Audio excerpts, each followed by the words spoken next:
Hey everybody. Hello, hello, hello, hello.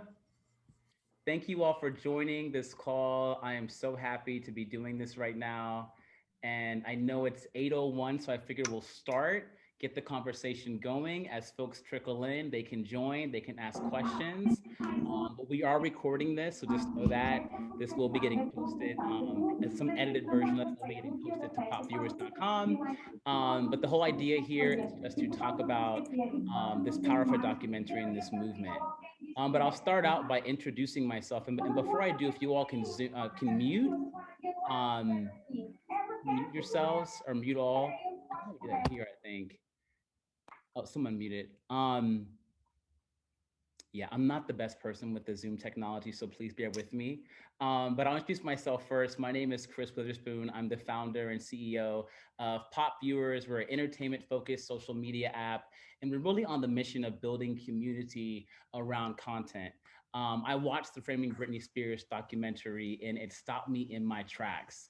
I saw the community there. I saw how empowering this documentary was for the activists and folks that have been believing for so long that there needs to be change and that Britney Spears does need to be freed. I thought it was so powerful for a number of reasons, but one is because I'm an entertainment journalist. That's my background. And I really had an eye-opening moment where I recognized that in so many parts, the media has failed Britney Spears. We have ran with stories that weren't correct. We've used her as a headline, oftentimes as a part of a joke. And I think that we have to do better and we need to do better. And I think having conversations beyond just this documentary and unpacking more of this story is so important, so paramount to getting history right as we move forward. So I want to introduce some people on this call that I'm so grateful to be here. That I'm calling them the Britney Spears or Free Britney Bureau Chiefs because they have really been in the trenches, covering the story, being activists, advocating on behalf of this woman when she could not for all these years and all this time. Megan Radford and Leanne Simmons, they were two of the leaders of the Free Britney movement who were both a part of the Framing Britney Spears documentary. Also, Lisa MacCarley, an attorney well-versed in all aspects of the California probate court, and she's the founder of the charity Betty's Hope and has been working closely with the Free Britney activists now for some time. Kevin Wu, AKA on social media Free Britney LA, the founder of the leading Free Britney social media page and who also appeared in the documentary. Nelson Saavedra, who runs the subreddit group Free Britney. Thank you all for joining us. We're so honored to have you here and for making time to join us. First off, I want to introduce you, Lisa. You can unmute yourself if you can. You were actually interviewed for the documentary, but your footage did not make it in, but we have you now. And I'm so honored to have you here because I have a million questions. You know, most of us are aware of the conservatorship hearing that happened last week, but can you give us an update on where things stand now and what's the biggest takeaway for the public?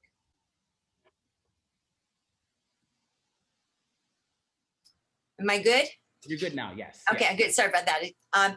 So where it stands right now is that Jamie Spears has held on tightly and will not relinquish the conservatorship of the estate. Judge Penny made a very, I think, unusual ruling that rather than simply force or compel her Britney's attorney or Britney's court-appointed attorney to file a removal, she tried to kind of reconcile the two sides. So last week, all that happened is Judge Penny made a ruling basically that James Spear and Bessemer Trust are going to share all of the responsibilities and duties as conservator of the estate. Some people say it was a win for Britney Spears, but I do think that what's happening behind the scenes is that everybody's trying to make everybody kind of get along and to just kind of go along with a co-conservatorship of the estate. Okay, so the co-conservatorship, what does that mean exactly again?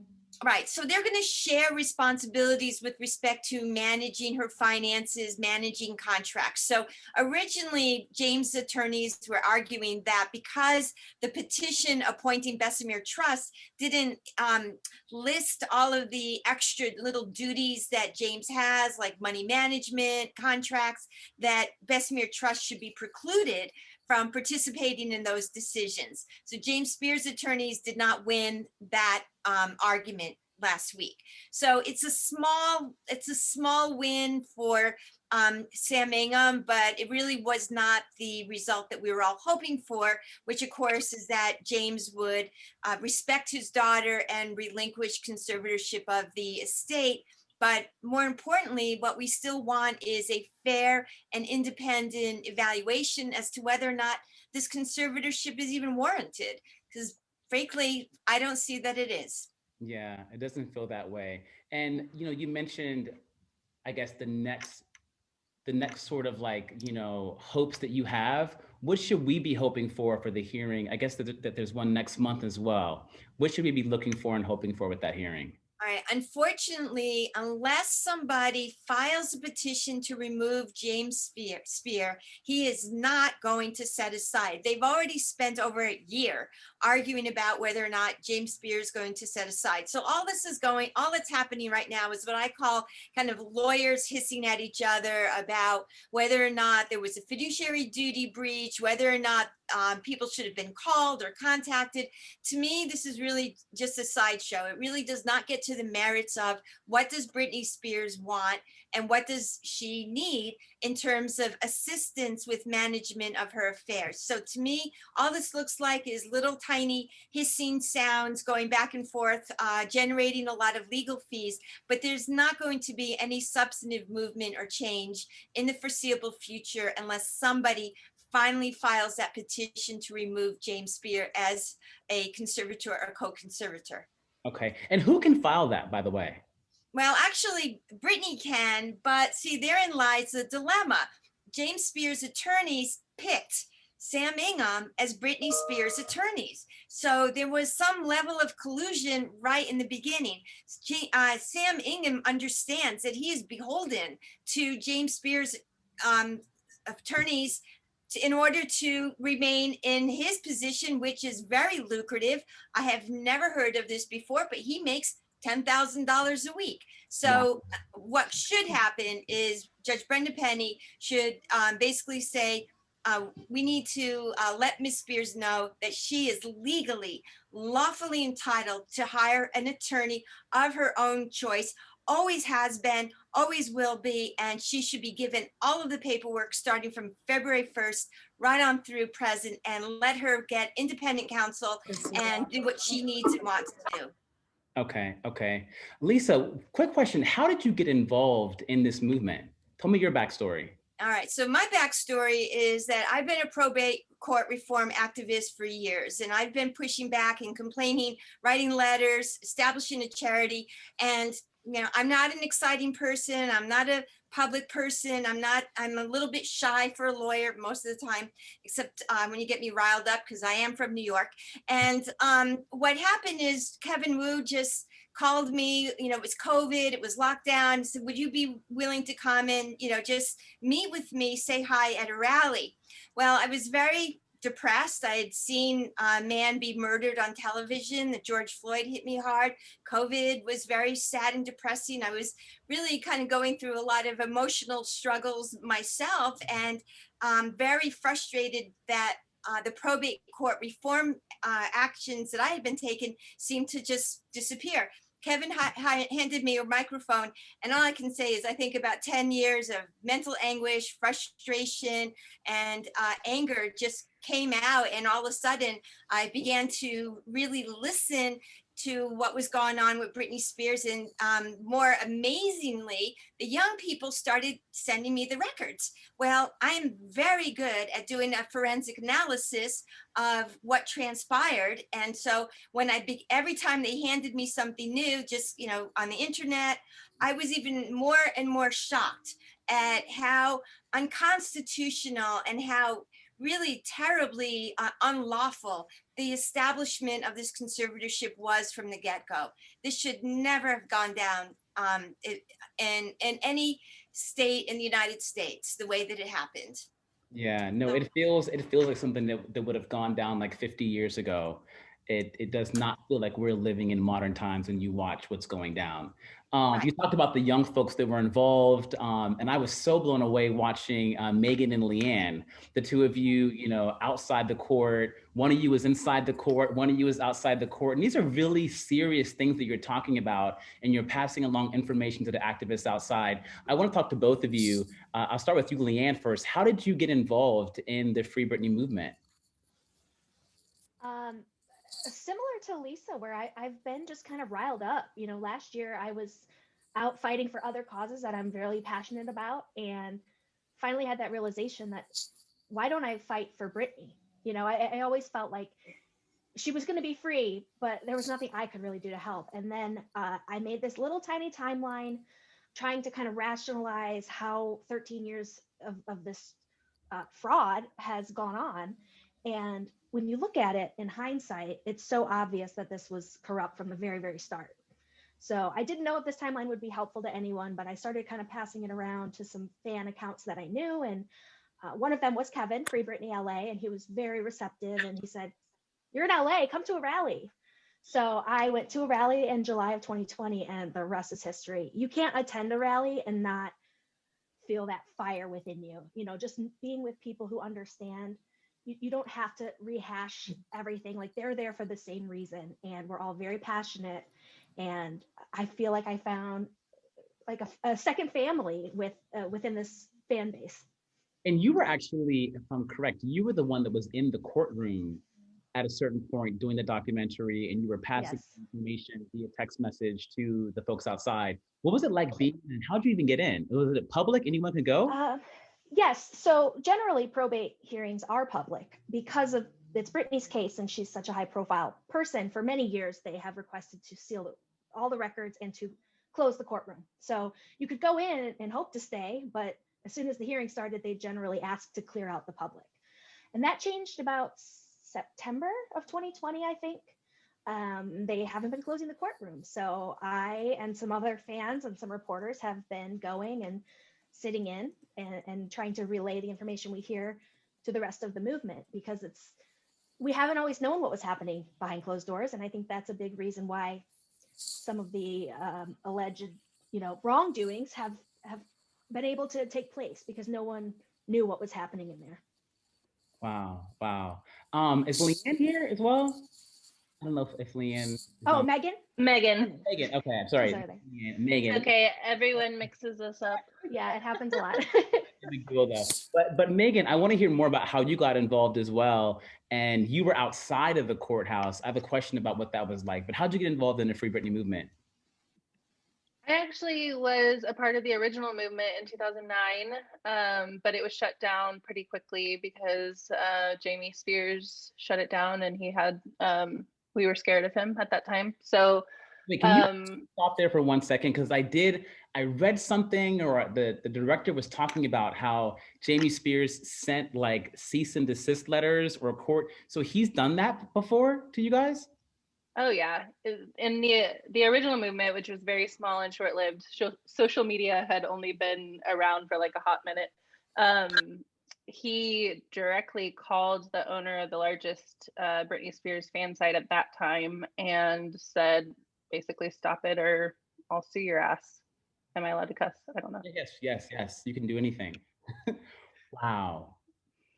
So yeah. And since then, the team, Britney's former business manager has sued fans for bringing attention to her involvement in this case. And she's sent cease and desist letters that have statements in them that are easily proved as lies in court documents. It's rather insane. The New York Times documentary was an amazing piece that brought a lot of awareness, but the corruption runs a lot deeper than they had time to air in 75 minutes. Wow. Well, since you were a part of the documentary, were there things that that you said, things that you talked about it, that you highlighted that you wish had made it into the documentary? There are several things. I think honestly that the piece that we needed right now, because the way that it has changed public perception of Britney has been incredibly powerful. I think if it had gone too deep, too fast, then we would be in a situation where the general public would be like, wait, what? Why am I supposed to care about this? So I think the New York Times was actually the perfect like first major piece, although we have some really other really incredible other documentaries done by fans in this movement who are incredible. But as a like major platform piece, I think it was perfect in that it changed the public perception of who Britney is and her story. And I think that was really powerful. But of course it left out, you know, it left out Lou Taylor, Britney's business manager, and the depths of the corruption, the fact that the conservatorship has been fraudulent since the very day it was put in place. It left out a lot too, but we're still incredibly grateful for it overall. Okay.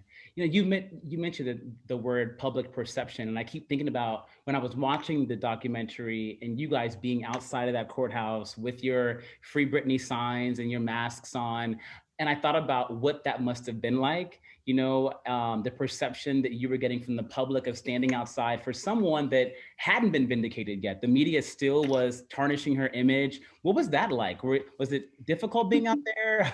What were the things that you encountered while you were trying to stand up for her? As hardcore Britney Spears fans, we have all our entire lives had to field questions about why we stan Britney Spears. So doing this was really no different in some ways, but it definitely was. My first rally was January 2020. I flew from Oklahoma City, where I live, to LA for it. And it definitely, you know, walking up, not knowing anyone, carrying a poster, wearing a pink Free Britney t-shirt that I made, because no one, you had to make your own shirt at that time if you wanted a shirt. So it definitely, we've had people yell out their cars as they drive by, like get a job and all kinds of things. So it's been one of those things that, you know, it definitely could be hurtful, but I think because we are all so invested in this and we care so deeply for Britney, there's never been a question of if it's worth it or not. Okay, okay. Is Kevin Wu on the call now as well? Kevin, I don't know. He's supposed to be. Or Nelson? I saw Nelson, I think. Nelson. Okay, Nelson. So you're the founder of a subreddit group that I went on that is really, really, you know, once you're in, you're in. Like I was clicking through everything. Talk to me about what your journey has been like doing that, and what it's been like the past 2 weeks since this documentary has come out for you. Well, you know, we had a lull in the subreddit because kind of before, not really these 2 weeks. I'd say like a couple months ago, there was like a period of time where like nobody was really on there, so I didn't really know what I was doing with it. Britney fans in general, I feel like don't really have a huge sense of like, we're not really like rallied around Reddit. And I thought, let me make a subreddit because that's like the front page of the internet and everyone's on there. And I feel like it's a lot easier of a place to like organize thoughts and stuff than these like outdated, like no offense to the Britney fan sites, but it's like a very mid 2000s way of using the internet, going to like all these random internet forums and different websites. But yeah, ever since the documentary aired, I think we've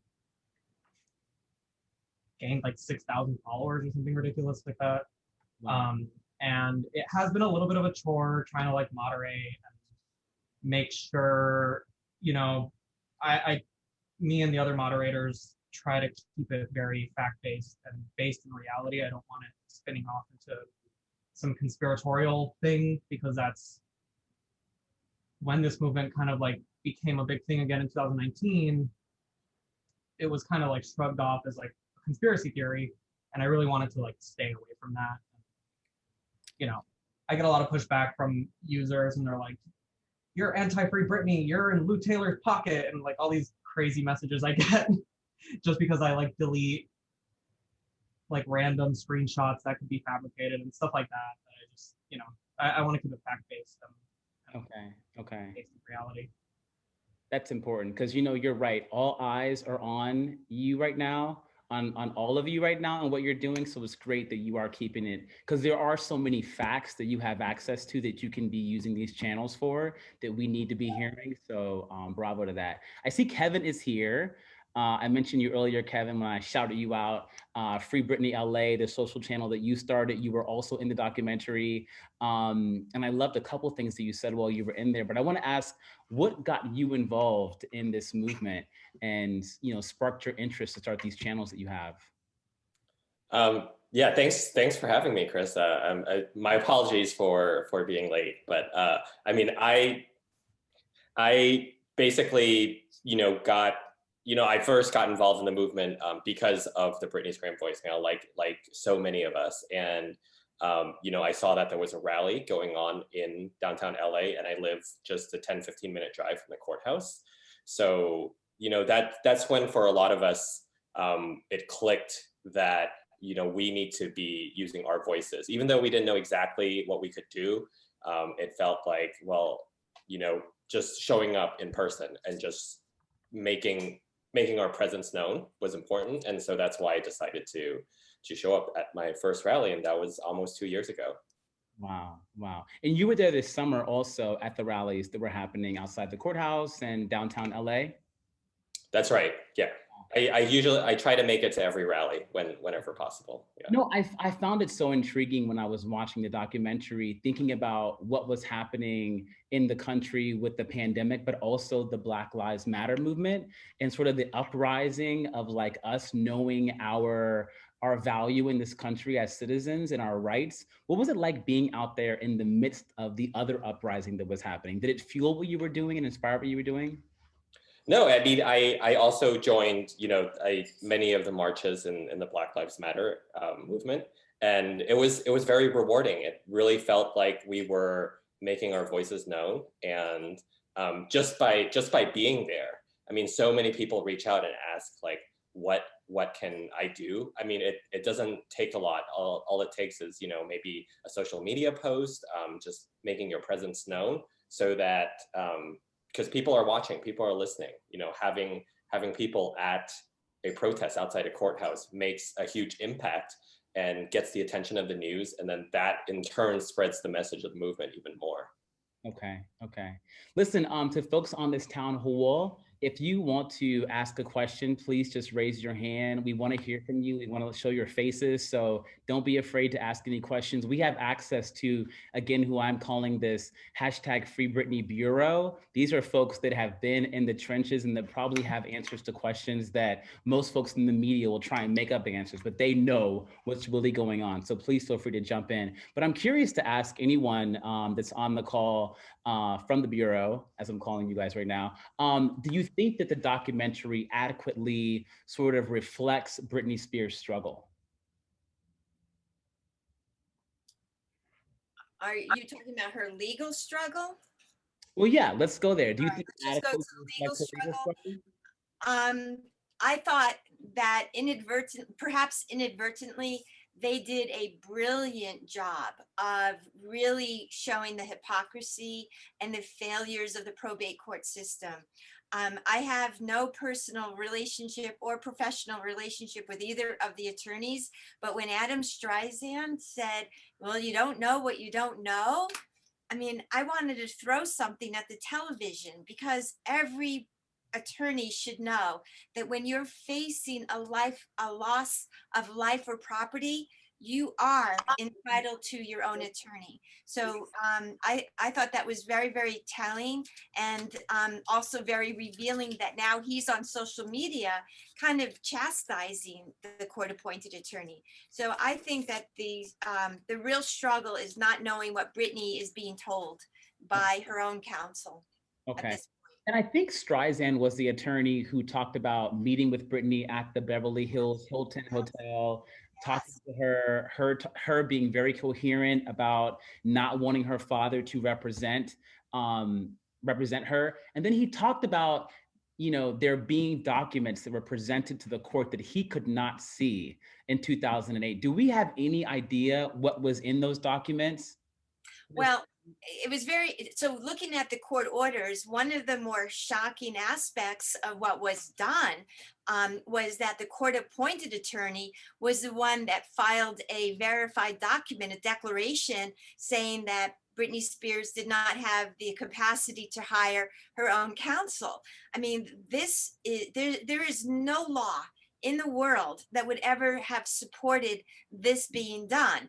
Then the other document that was presented was a doctor's declaration by a doctor that we in this industry, in this business, know he's basically a hired gun.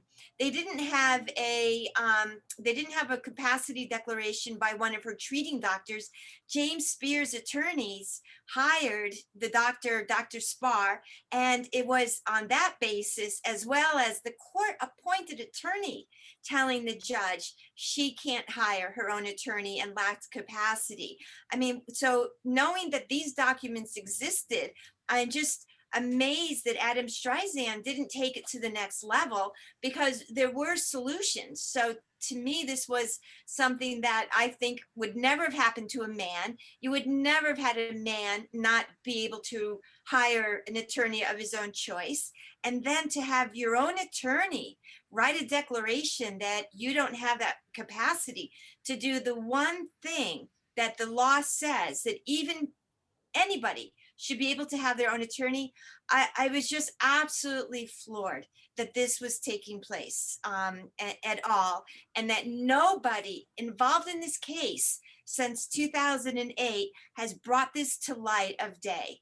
Is just, to me, a staggering indictment of just how incompetent and just how broken our probate court system is in Los Angeles County especially, but throughout California in general. Okay.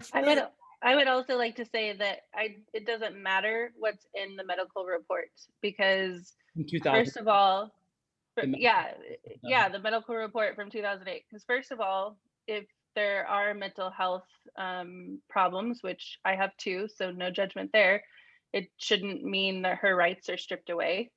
And regardless of what's in the medical report, she has been working her ass off for the last 13 years and has truly proven, like, every day of her life that she is a capable adult woman who doesn't deserve a conservatorship. So I don't even care to see the report or know what's in it. It doesn't matter. Wow. Right. That's I agree with you. I'm also curious to know what the current status of her emotional state is, because I don't think we would find any of the findings that were in the 2008 nonsense that is out there. Yeah. So I want to introduce someone else on the call, Jake. I believe, is it Jake Onse? Is your social media handle? And Jake, you're also a Free Britney activist. Are you here right now, Jake? Yeah, I'm here. Can you hear me? I can hear you, and I love your glasses. Those are everything. Oh, thank you so much. Thank you. Glasses and the earrings, all of it. Thank you. I want to hear more about, your involvement, how you got involved in the movement, and what is your objective and your goal right now? The documentary's out. There's so much buzz around Britney Spears, and they're both very connected. What are your objectives right now? So, I, like everybody else, I was kind of a fan. Like I was born in the year 2000, so I really started becoming a Britney Spears fan around 2007. That was like the first Blackout was the first album I remember being released. And, I was always a fan, and I always kind of noticed some odd things with her career. She was kind of a little bit different than a lot of other pop stars, in the sense that she was very much so controlled in every aspect, especially because I didn't experience her really pre-conservatorship. Now, whenever I got older in 2019, whenever the voicemail to Britney's Gram, as you saw in Framing Britney Spears, whenever that was released, I just remember it was all anyone was talking about for like 2 months.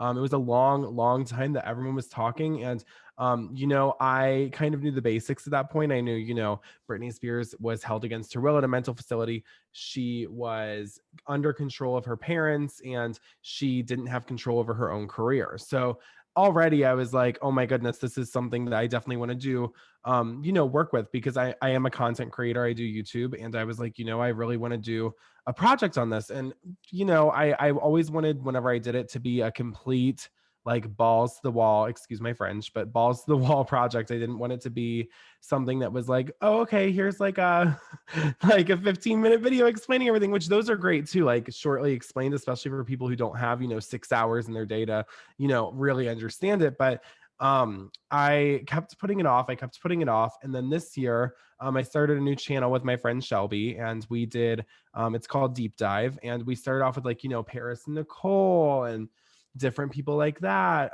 really diving into kind of like true Hollywood stories. A lot of people have compared it to that series on E or whatever. I've never seen it, but people have said it's very much like that.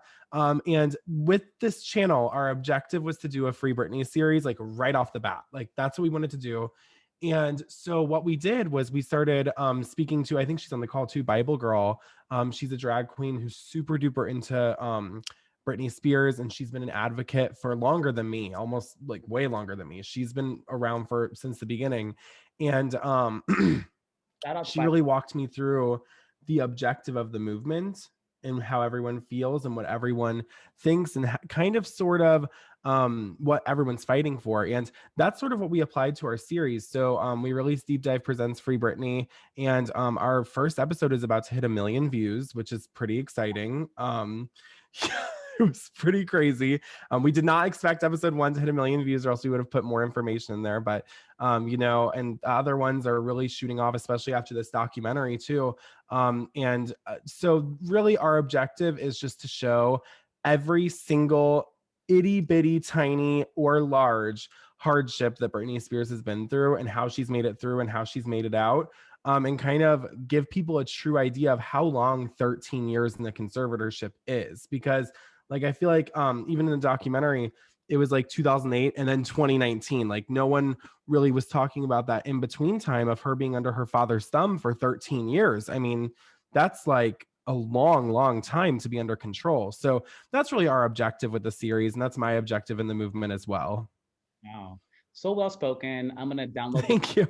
So in already. But I'm curious, what do you think was missing from the documentary? When you talk about those 13 years, what are a few things that you're talking about on your, on your special that you wish was a part of that documentary?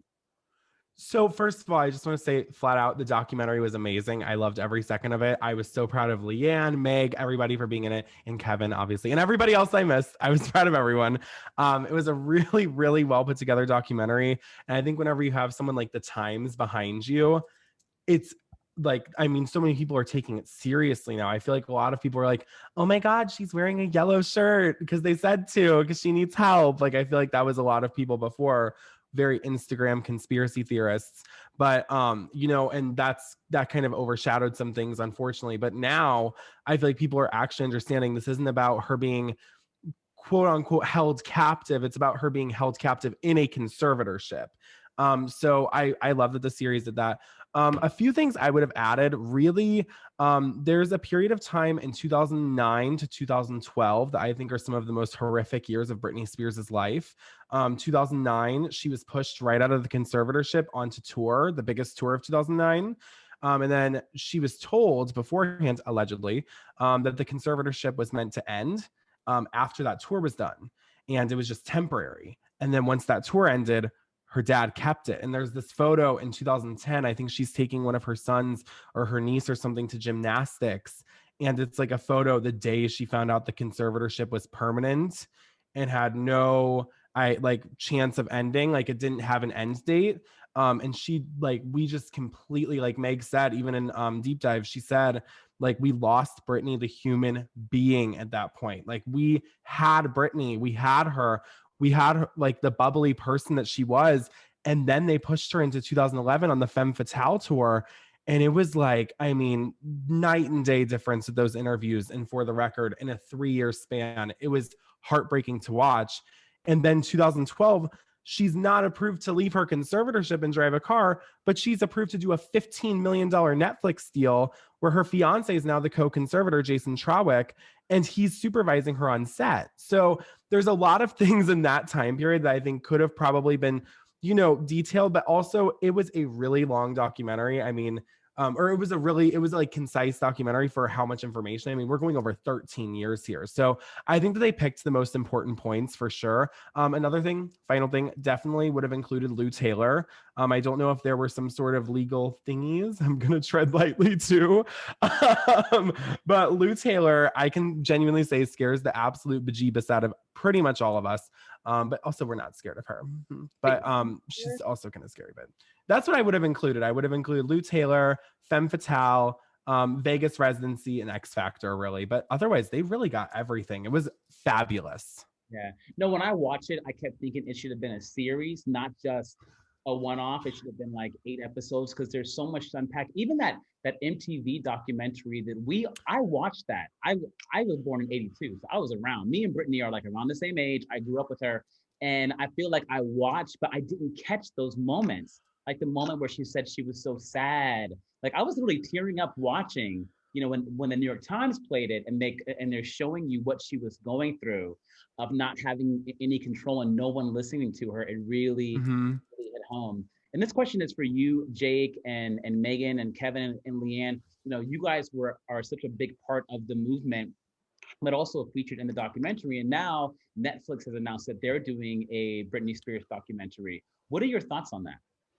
I think that anytime a new documentary comes out, I think we're all kind of nervous because I mean, I knew in my head that I thought the New York Times piece was going to be good because I knew the director was legit. Like I knew her personally, and I still sat on pins and needles with like sweaty palms and my heart pounding until it was over. And then I had to watch it again because I hadn't really watched it the first time because I was so nervous. So I think we're nervous because it's scary. We want to ensure that the right story is told, but as assuming the right story is told, then it will be very exciting after we've had a chance to see it. Anybody else on that? Yeah, I'll just echo what Megan said. I mean, the hope is that the reaction to any new documentary will be the same as it was to the New York Times documentary, that it will be pro Britney and that it will get the world on her side and it will get even more people involved in the fight for justice. But I think people need to keep in mind that that's not always a foregone conclusion. Even with Free Britney Spears, we didn't know until the night that it premiered that it would have the impact that it did. Okay. So, whatever information that we can find about any new projects, would be helpful for us to make our assessments. Okay. How did you guys get involved with the New York Times documentary? And was there any skepticism? Because you mentioned, Megan, that, you were even giving it side eye, wondering, will it turn out to be something that is positive? How did you get involved? How'd they track you down? They showed up outside the courthouse in Los Angeles. It's pretty easy to find some of us there on a rally day. So, but yeah, I think for me personally, I felt a good connection to the director, and it was an all-female crew, which I thought was badass, and I was impressed by them, but that didn't mean I wasn't nervous. And now I am incredibly thankful for the attention that it's brought to this very important issue, not just Britney Spears's conservatorship, but conservatorship abuse in general. And fingers crossed for the next one too. Okay. Have any of you been asked to be a part of the Netflix documentary? I have not. Okay. Well, Netflix, if you see this, we need you to get this right. So I'll add everybody on this call because these are the people that need to be a part of this. And I think that I think that what's great about this Free Britney movement and you folks that have been involved as activists is you've done a better job than journalists. That's the part that I think is so important for me to hit home, is that journalists and the media haven't done a good job doing their research and their homework around this celebrity and the court case that is happening behind the scenes. So I think it's you brought to your reporting that needs to be a part of this documentary. To be really clear, though, the few of us who've spoken on this call are part of a huge army of people who are all digging into this issue. We joke in the movement that we used to wait for new Britney Spears music, and now we wait for new Britney Spears court documents. And it's a joke, but it's also real life. I mean, this entire movement is incredibly educated on this issue, and it's our collective voices that have made such an impact and caused this to become so powerful. Wow.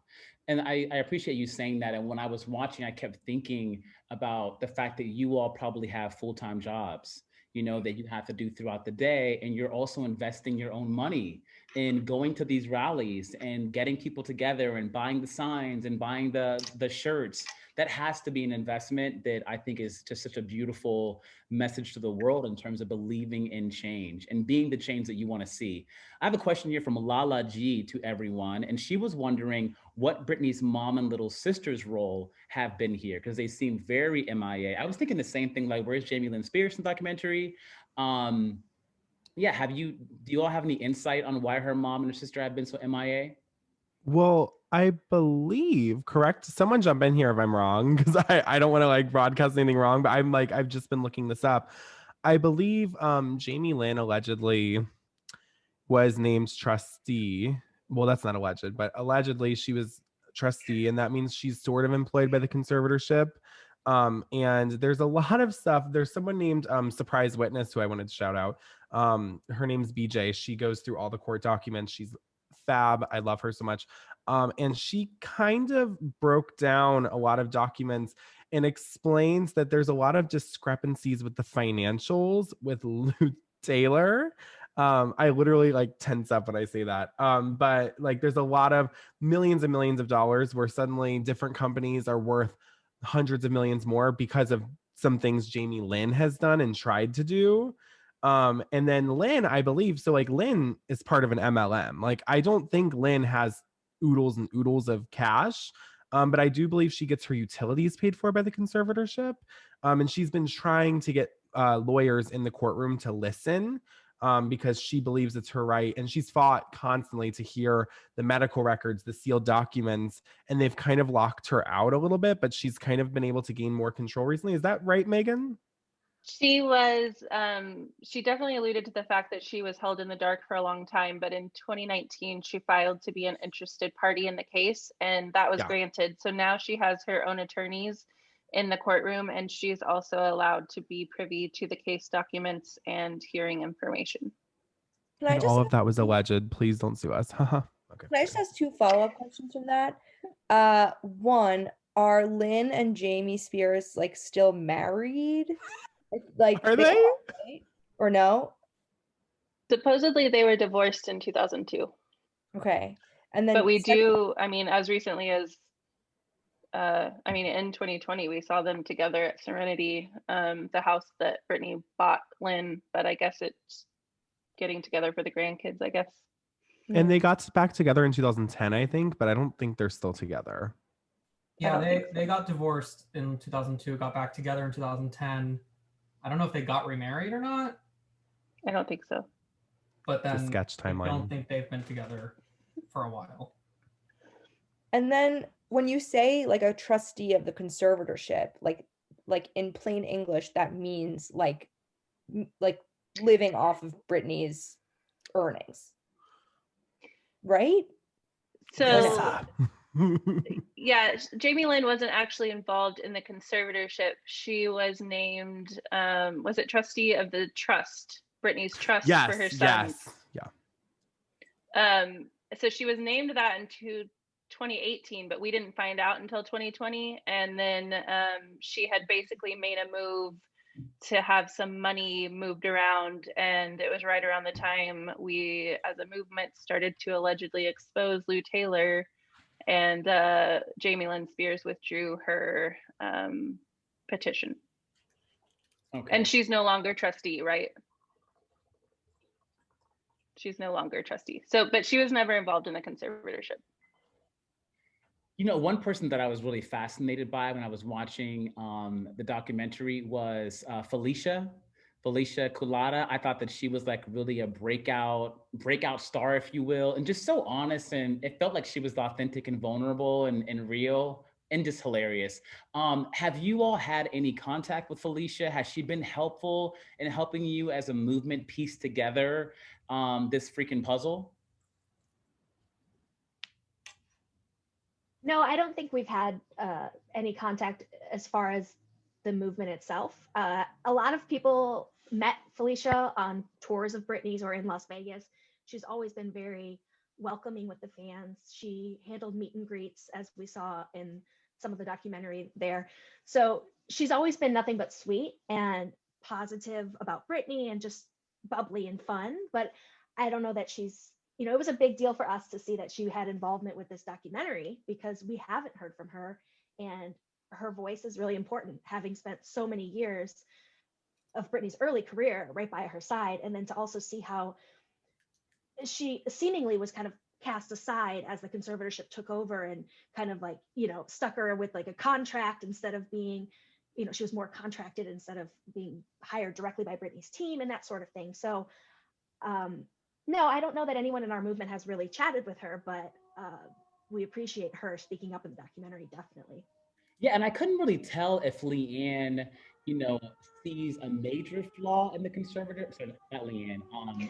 I do see a major flaw in the conservatorship. I couldn't tell if Felicia sees a major flaw in the conservatorship. I think what I did get from her in the documentary is that she really feels Britney can do more than people around her let her do, and that she's much more intelligent than people paint her out to be. Yeah, but I couldn't tell if she, is someone who thinks that the conservatorship should be removed altogether. But Leanne, I love the part with you in the documentary where you were talking about, or I think there was a letter that was read from a representative from Britney Spears, and she said something about her informed supporters. She appreciates her informed supporters. What did that moment feel like? And do you think Britney's watched the documentary? Well, that's a loaded question. Yes, I remember that day vividly because the entire movement was just buzzing and crying and excited because we had been functioning on this voicemail from Britney Graham and just a gut feeling and like knowing something was wrong, but not really 100% knowing if Britney was supportive of the movement, even though we felt that she was. So to see it in writing, she welcomes and appreciates the informed support of her many fans. And it wasn't just support, it was informed support. And for me personally, it was reassuring and validating. Like, yes, we are informed. We're not just some crazy fans like free Britney without knowing anything. We read these court documents. I'm not a lawyer. I know way too much about the law now because of this. So that was really, I think, reassuring for a lot of us. And I know it was also quite emotional. As far as has Britney seen the documentary, I don't want to speculate. I hope if she hasn't seen it, she at least knows how well it's doing publicly and how much people enjoyed it and are reevaluating what they may have thought of her in the past, and that everyone's really kind of rallying behind her now in the public eye, and I hope she feels that love. Yeah. That brings me to, the idea of the media versus Britney Spears. And again, this is me calling out my people. I've worked as an entertainment analyst for CNN. I've done the Today Show and MSNBC, all the morning news shows. And from 2008 until recently, Britney Spears oftentimes was a punchline. She was a part of jokes. When you talked about celebrity train wrecks, you might mention Justin Bieber, you might mention Miley Cyrus back in the day, you might mention Britney Spears now.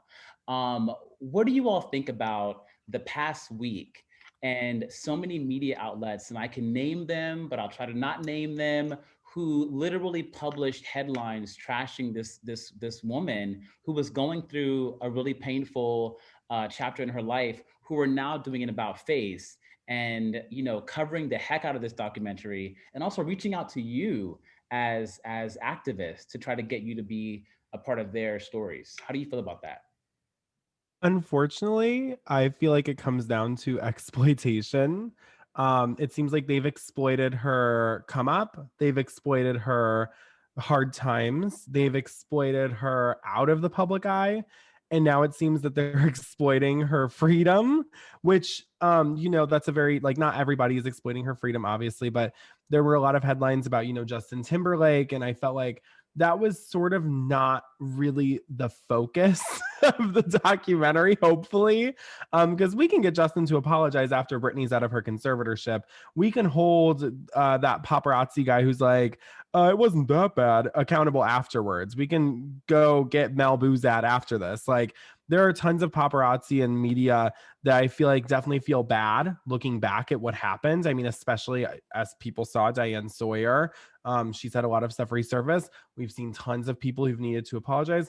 But I think at the end of the day, it's about what's happening now. And I think that, yes, everybody makes mistakes. I think that they were relentless to her. And I think that those people should be held accountable. But I think that as long as I just want everyone to focus and like, fight for her freedom, you know, because like that was a big part of the documentary was the media. And you know, the problem is that gives, in my opinion, a lot of celebrities and people who are connected to Lou Taylor, people who are connected to Jamie Spears, a way out when addressing Free Britney. Like, oh, what do you think about Free Britney? Oh, the way the media treated her is horrible. It's not, oh, she needs to get out of her conservatorship, you know? So it's really been a thing that I feel like people have been like using as a scapegoat sometimes. But you know, I'm happy to see media outlets apologize. I just really hope it's sincere, and I hope that once she comes back, we don't get any Britney's crazy Instagrams giving everyone kooky, like, you know what I mean? Like, I don't want to see her on the cover of Daily Mail and Snapchat Discover every single morning. That's my opinion. Yeah. What do you think that the media can do to move this forward, though? Now, apologizing, you're saying, might not be what needs to be done right now. What do you think the media should be doing and could be doing to get this conservatorship removed? Digging deeper and exposing the corruption within the court system.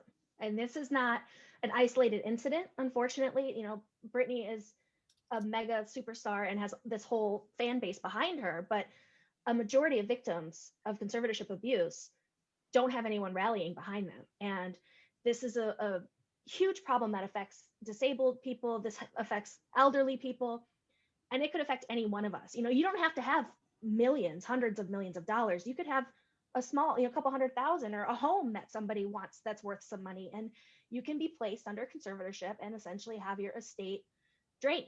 So I think that the media needs to focus more on the fact that Britney never qualified for this conservatorship and that it was likely put in place solely to get control of her estate. And I don't know that I've seen that discussed very frequently in the media. Yeah, like the articles about Justin Timberlake apologizing blew up, but there's actually a woman who needs her civil and human rights back, and that's what we're here for. I don't give a shit about Justin Timberlake's apology.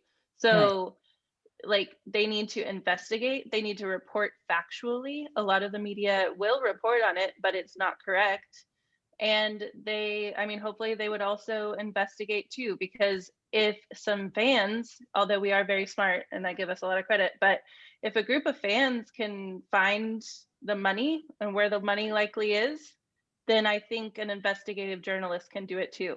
And I think that's a big missing piece to this puzzle, and we need to find the money. Wow. So specifically page 6 to page 6, they posted Jamie Lynn Spears was at the virtual rally, and then that gave Jamie Lynn an out to be like, oh, hell no, I wasn't supporting my sister on her Instagram. So like, it's very much so like some of these outlets are still going. I'm like, Jamie Lynn was horrible. at a virtual rally. I missed all this. No, basically someone names themselves Jamie Lynn Spears in Zoom. And then page 6 took that as she was there and made a full article about her attending the rally. And she had to come out and be like, no, I wasn't there. Well, she didn't have to, but she did. And so it's like some of these media outlets still need to really clean up their act currently, you know, and who's this happening to now, present day, you know? Yeah. And do you all feel that Britney's in any kind of danger? Because like I think that what I've been seeing from the media right now, and again, the media we now know does not get this always right. You know, the stories that I've seen is that, you know, her parents are controlling her assets. They're controlling who she can see, who she can't see.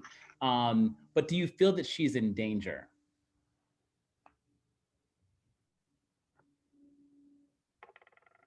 I think it's the wrong question to ask, And I think each fan is going to have a different answer. I think the issue is that she is under conservatorship and she doesn't have any rights, and therefore the conservatorship should end. I think that is the position of the movement.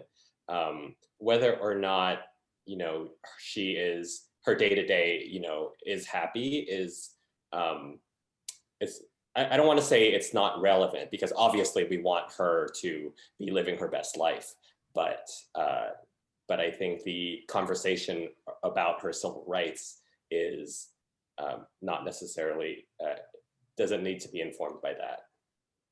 Okay. Lisa, are you still here? I am. Oh, Lisa, okay. I'm curious to hear from you, and you guys feel free to get ready to ask any questions. We'd love to, again, open the floor to anyone that wants to jump in and ask questions to this panel. Lisa, I'm curious, how much longer could you see this dragging out?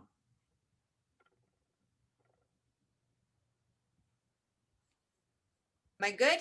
Sorry. Now, yes. Okay, sorry about that. I'm a boomer, you know, you have to be patient with me.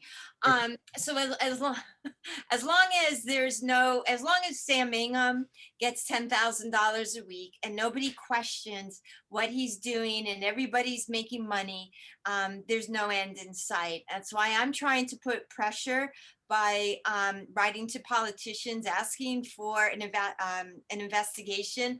We've done a writing campaign to Xavier Becerra. I've had contact through other activists with the Treasurer's Office, Fiona Ma. So the next step, I think, is I'm going to be finding a name. There's actually an assembly committee. We have to embarrass these politicians to realize that this is a systemic problem. It's not just Britney Spears.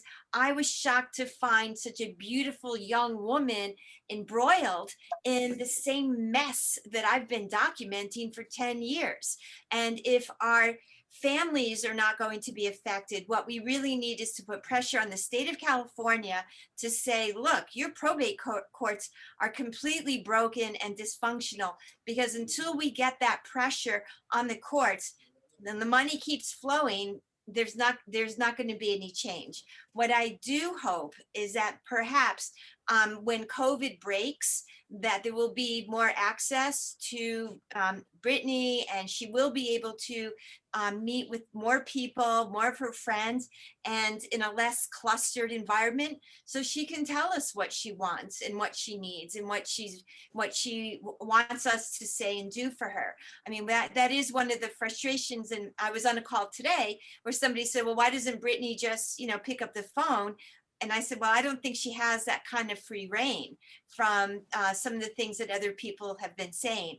But once COVID is over, I think the world will start hearing more from Ms. Spears. But the beauty of the social media movement and the Free Britney movement is that now the young people cannot be ignored.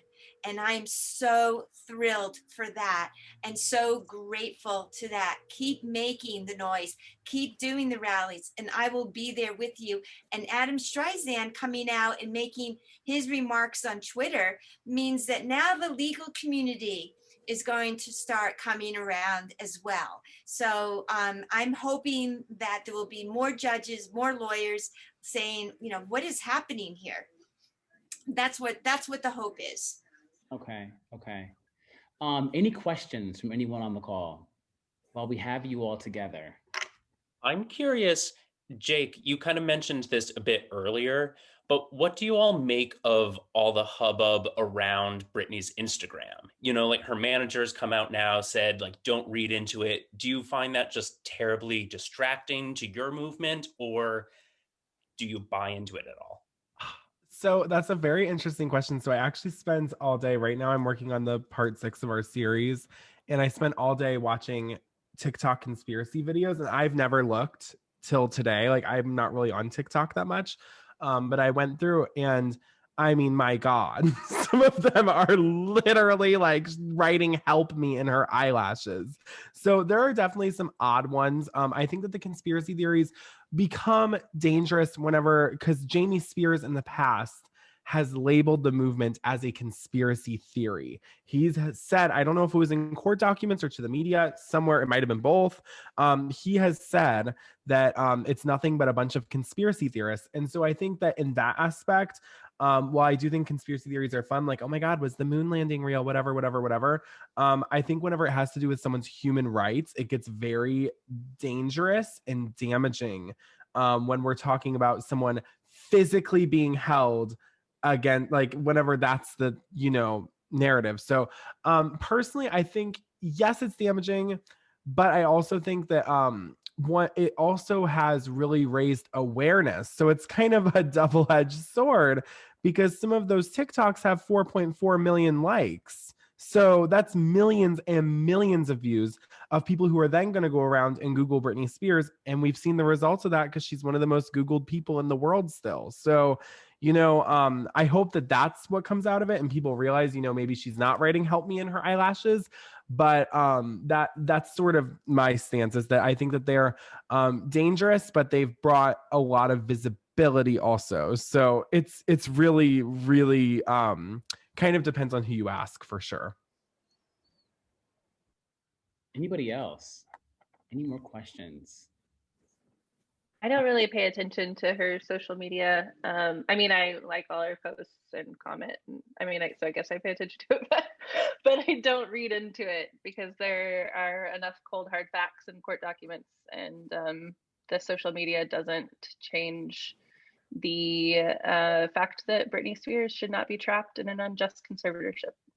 Yeah, even if it seems completely real, it's still like, even if they were more realistic with how they were posting, I think it's still very much so the simple idea of a conservatorship definitely needs reform. So I think that there's enough court evidence too. That you're right. Meg said it all, period. Yeah, Meg, you said some really great, powerful things today. And I want to ask, Meg, I'll ask you and anyone else who wants to jump in. I saw an interview from Saavedra, the director. Her name's Sandra, right? Yeah, Sandra. And she was talking about the title of Framing Britney Spears, how her life, we've seen her through the public lens of all these different frames of her life. I'm curious to you, Meg, as someone who's in this movement now, what is that frame of Britney Spears that sticks with you the most? The director's name is Samantha Stark, just so you know. What is the frame of Britney's life that sticks out to me the most? Yes. Oh, that's a tough question. Honestly, it's not really like a particular moment. It's like Britney laughing and smiling, like an image in my head that may or may not be one picture or like 25 pictures combined together in my head, but just her happy, being authentic. I think the reason, and correct me if I'm wrong, why we all fell in love with her was kind of because she was like the girl next door. She was relatable. She was, I know they made fun of her for this, but she was the girl who would walk into a gas station bathroom barefoot, and like, who doesn't do stuff like that? And they vilified her for being a normal person. So I think that's one of the reasons why. That's how I see Britney. I see Britney as just like, she could be my next door neighbor, and she's just this regular girl from Louisiana. That's same here. I feel like, she has a lot of, like people have talked, like there's been a lot of discourse around mental health with this too. And I think about all the mental health issues I have, and I still feel okay to handle my own finances, to handle my own personal decisions. And I talk about this with Bible Girl all the time. She's here too. We talk about how she's so articulate in interviews. That's what I'm in love with. I'm in love with her as a speaker, as someone who talks about her life, as a personality. Like in 2016, especially the Glory promo press tour, we just saw a completely different light. And she's just so intelligent. She is a certifiable, I don't care what people say, she is a genius when it comes to picking pop music as well. She has a very, very intelligent mind. So I think that's another reason why I think it propels a lot of us too, is because they're saying she has dementia, but we see a very intelligent, smart woman producing the best pop music that's ever been created in the entire world and creating these full stage shows every single week. I mean, my God, she's the greatest performer of all time. And they're saying she has dementia and can't drive a car. Like, I think that's very much so what propels me. And I know a lot of others too. Wow.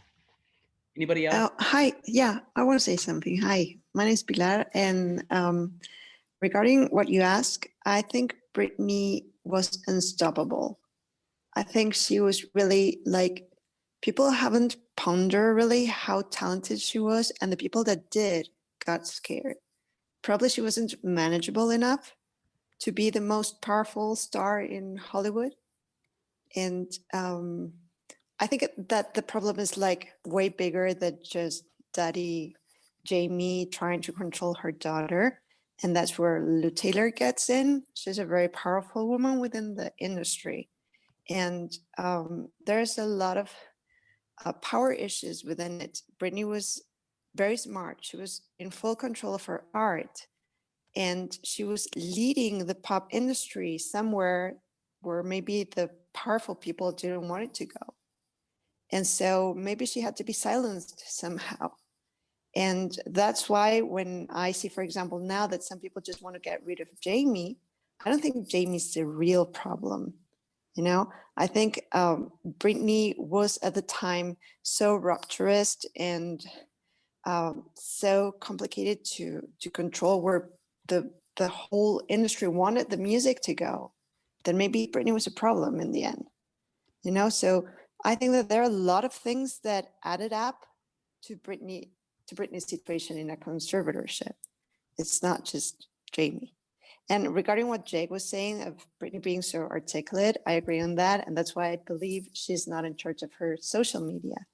Because if you see the whole social media, it's not as articulated as Britney was, and the Britney that we're used to see. Even in the interviews right now, you know, well, before the hiatus, you know, but even in those interviews, she was always very articulate, and she knew what she was talking, and she knew what she could say and what she couldn't say.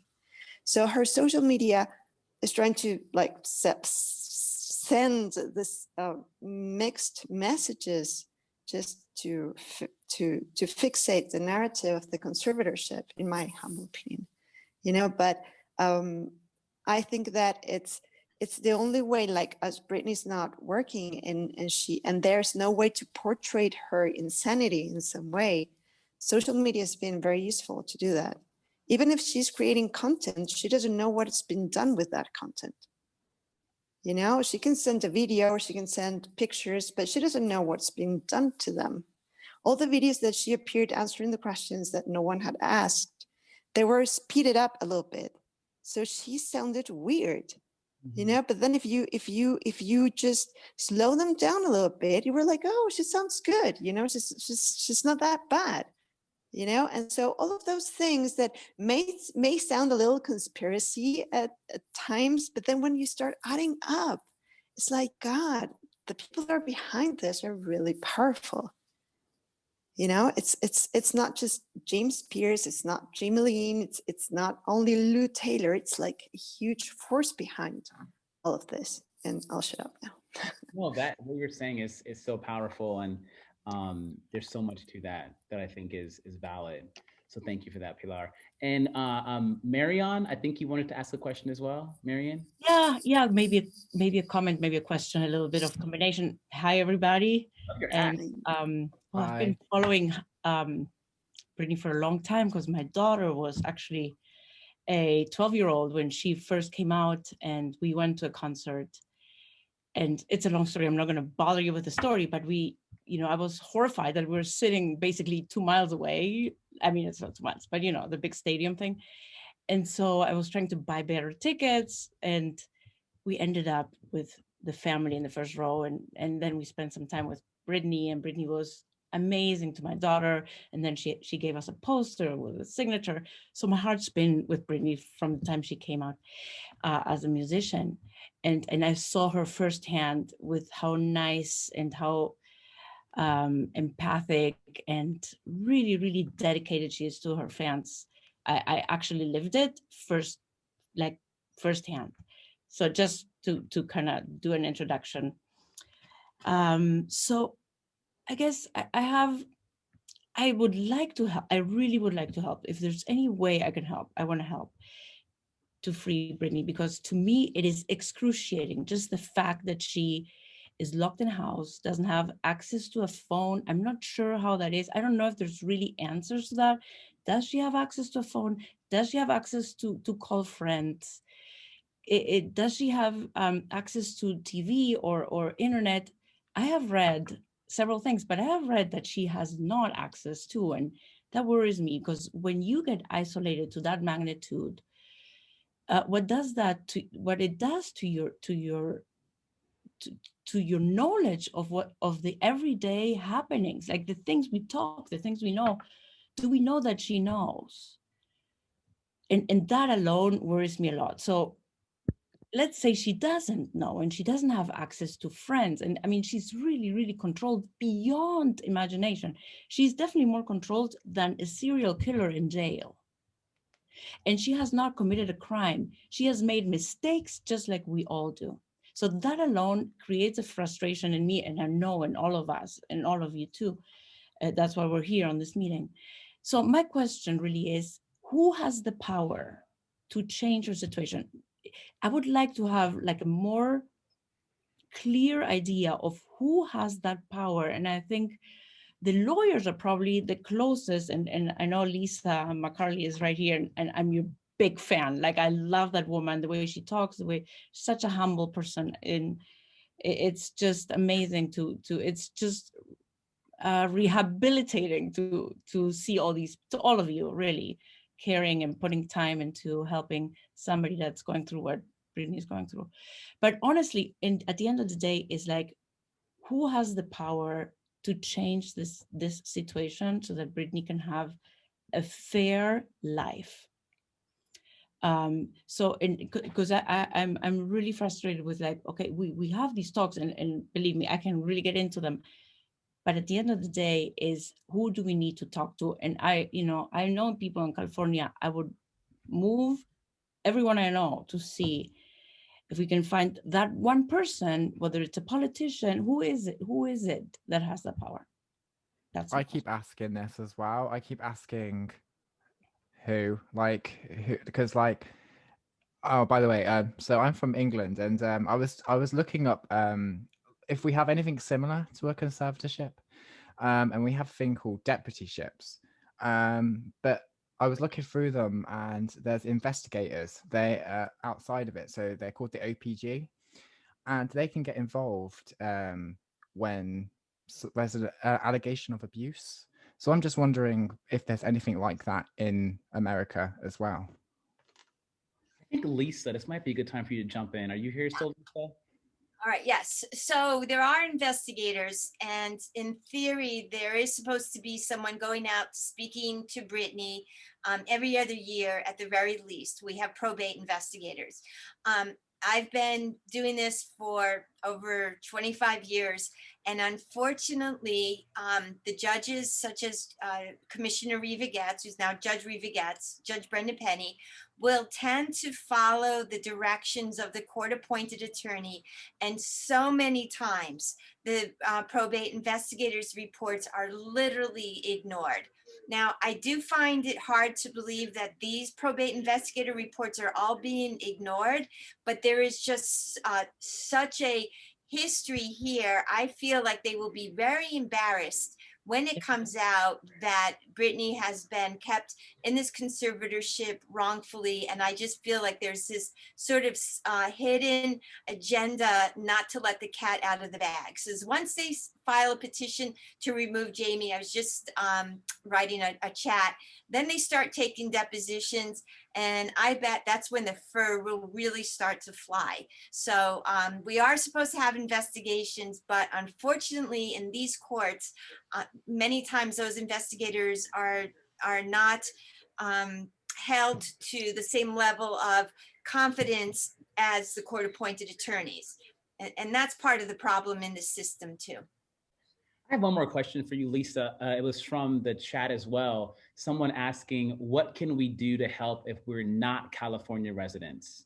Right, if you're not California residents. Well, as soon as President Biden picks his attorney general, so I've been keeping a close watch on that. So right now we have an interim attorney general, and I don't want to waste a lot of people's time and energy by having a letter writing and email campaign yet. But eventually President Biden is going to have an attorney general, and there are so many similar cases throughout the nation. My cohorts and I are going to be slamming Washington, D.C. with every single letter, email. We will get all of the groups through all over the world, all over the nation, to get our attorney general to finally do something about this. And I swear I will be the first in line in Washington, D.C. to take an oath, because the things I could tell you and show you about how dysfunctional this court system is. I mean, you can murder a conservatee and get away with it. I mean, it's a bad system, but it's all over the nation. So as soon as I get that name, the first thing I'm going to do is start sending out Instagram messages, Facebook, everything. We're just in a holding pattern right now. This is a national crisis. God bless the Free Britney movement for bringing this to light. I love you guys. I have a question maybe for Kevin. I'd love to kind of get an understanding more of like the community around the Free Britney movement. Like, how do you guys congregate? How do you chat? Are you mostly based in California? And what has it given you and you all in terms of like the meaning it's brought into your lives? Just would love to get a sense of more of the, just your experience in it. Great question. I think everyone's experience is different. I think the beauty of the movement is that anyone in the world can join this movement. And, you know, all it takes is for you to make a post or, you know, say something in support of Free Britney, and you're part of the movement. And so everyone can kind of choose their own path. I think we see a lot of, you know, from my vantage point in LA, I see a lot of people who maybe do a lot in person. You know, they'll go to the rallies and commit their time, but not be as active online. And then on the flip side, you know, there are people who are very active online, but, you know, they can't make it to an in-person rally. So everyone's role is different. And like I said, me being in LA, I get to see all that. And I've just, like me specifically, you know, just because I'm crazy and I've dedicated so much of my time to this, I've gotten to meet a lot of wonderful people and, you know, made some really great friends and really all with the same goal of freeing Britney. And so, it really does feel like I've found community through this. I did want to, oh, go ahead, Meg. No, you go. I was just going to say, I have a cliche answer to the question of, you know, who has the power. We all have the power. I know Right. that's really cliche, but really don't discount the power of your own voice. It's because all of us collectively made so much noise that framing Britney Spears was allowed to happen. You know, it's because we made so much noise that, you know, Sam Ingham changed the strategy and started, you know, whatever you think about Sam Ingham, you know, he changed the strategy and now he's, you know, giving us all these court filings. And so you really never know so yes, definitely we have specific action items. We should write to, you know, the Attorney General, we should write to the Board of Supervisors. We should keep protesting. We should, you know, have online campaigns. We should do all of that. But I don't want anyone to think, you know, oh, we have to find that that one strategy that's going to work. Any of those things can work. You never know when, you know, the lawyers are finally going to feel enough pressure to, you know, do the right thing. And, you know, maybe with enough pressure, Jamie's lawyers will finally back off. I know that's like a pie in the sky dream, but who knows? So that's why I think the answer to that is for everyone to just keep staying loud. Okay. Wow. Well, on that note, if there's no more questions, I will just say thank you to everyone who's joining and who joined this call. I thought about that question I asked a while ago about the framing Britney Spears and that frame that you have of her. Mine is when I was 16 years old in Ohio, growing up in a really small town. My parents were super duper religious. I was super duper gay and in the closet, but I got my license at 16 on my birthday, and I'm driving to the grocery store. I'll never forget. It was like the summertime. I'm driving to the grocery store, and Hit Me Baby One More Time, it just came on. And I rolled down the window with my hand on my side, rolled down the window across from me with, it was a Cavalier, and it was 1990, I don't know, 7 or 8. But I'll never forget driving to the grocery store, blaring this little crappy radio as loud as it would come on, and being me, queening out and having a good time. And I remember, no one had made me feel that way before. There was no one in the music industry who was around my age and who I saw being her authentic self. And it was the interviews I saw on MTV after that, where she was able to be sexy and sensuous and fun, but also very intelligent and very smart and very articulate, that also drew me in and captivated me. But I think for me, it was those moments that Britney gave me to be free and to be me. So on that note, I want to say thank you to everyone who joined. I want to give a big shout out to Haley Brooks from my team and Ryan Bloomquist, who interviewed or who booked most of you to come on this. Thank you, Ryan. And as you said, Kevin, the work is still yet in front of us. I am now part of the movement. Anything that I can do to leverage my ties to the media, please let me know. I have contacts at MSNBC and elsewhere. We can try and get something going there. But thank you guys for all that you've done, because you've opened our eyes. This documentary happened because of the work that you did. So bravo. Thank you. Thank you so Thank much. you. Thanks, Chris. Nice job. Beautiful. Yeah, you did a fabulous job. Thank you. Thanks, everybody. This was great. All right, you guys. Well, listen, have a great one, and we'll hopefully see you soon. All right. Bye-bye. Thank you so much, Chris. Bye.